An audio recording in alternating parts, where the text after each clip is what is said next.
எங்கள் வீட்டிலெல்லாம் நாங்கள் 3 பசங்க எங்கள் வீட்டில். என் வீட்டுக்காரர் தான் கடைக்குட்டி. நான் 3வது மருமகா, படித்த மருமகா. என் வீட்டுக்கு வந்ததையும் என் மாமியா சொல்லிச்சு, இந்த வீட்டிலமா சில இதெல்லாம் இருக்குது, ஒவ்வொருத்தருக்கும் ஒவ்வொரு துறை நான் கொடுத்துருக்குறேன், உனக்கு ஒரு துறை தர்ற, மாவாட்டர் டிபார்ட்மெண்ட்.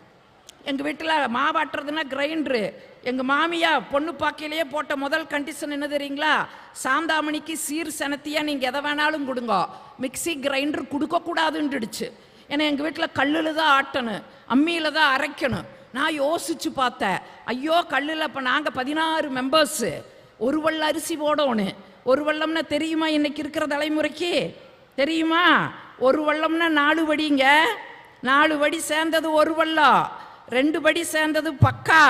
இன்னைக்கு அந்த வார்த்தைகளையும் நம்ம இழந்துட்டோம். ஒரு வெள்ளம் அரிசி போட்டு ஆட்டுக்கல்லில் ஆட்டணும். நீங்கள் யோசிச்சு பாருங்க, தினந்தோறும் ஒரு வெள்ளம் அரிசியை போட்டு ஆட்டுக்கல்லில் ஆட்டிட்டு, நான் பேராசிரியர் வேற, கல்லூரிக்கு போகணும், இப்படி பேசுறதுக்கு வரணும்.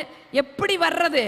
பார்த்த ஒரு நாள் அரிசியை ஊற வச்ச, எடுத்த, ஆட்டாங்கல்ல போட்ட, மாமியால திட்டிகிட்டே ஆட்டினேன். அது அப்படியே எட்டி பார்த்து என்ன அப்படின்னு கேட்டுச்சு. ஒரே வார்த்தைங்க, ஒரே வார்த்தை. பெண்கள் இருக்கிறீங்க, குறிச்சு வச்சுக்குங்க, உங்களுக்கு டிப்ஸ் கொடுத்துட்டு போறேன். ஒரே வார்த்தையில சொன்னேன், இங்க பாருங்க, என்னதான் பார்த்து பார்த்து ஆட்டி இட்லி சுட்டாலும் உங்க பையன் என்ன சொல்றாரு தெரியுமா? இங்கதாங்க வெற்றி. உங்க பையன்னு சொல்லுங்க. என் புருஷன்னா வில்லங்கம்பரு. உங்க பையன் என்ன சொல்றாரு தெரியுமா?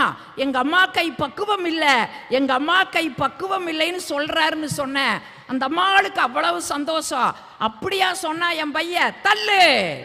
அன்னையிலிருந்து இன்ன வரைக்கும் அந்த அம்மா தான் ஆட்டுக்கல் ஆட்டிட்டு உட்காந்து இருக்குது.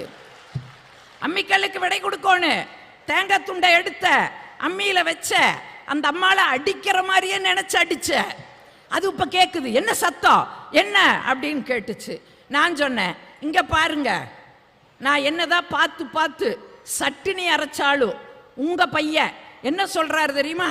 எங்க அம்மா கைப்பட சட்டினி அரைச்சிருந்தா 2 இட்லி கூட திம்பனே, 2 இட்லி கூட திம்பனேன்னு சொல்றாருன்னு சொன்னேன். இந்த அம்மாவுக்கு ஒரே சந்தோஷம். அப்படியா சொன்னா என் பையன்? தள்ளு.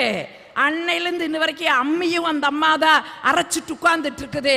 நான் பேக்கை தூக்கி போட்டு மேடைக்கு வர்ற, கல்லூரிக்கு போறேன்னா இங்க எல்லாம் யோசிப்பீங்க, என் மாமியாளுக்கு 96 வயசுங்க.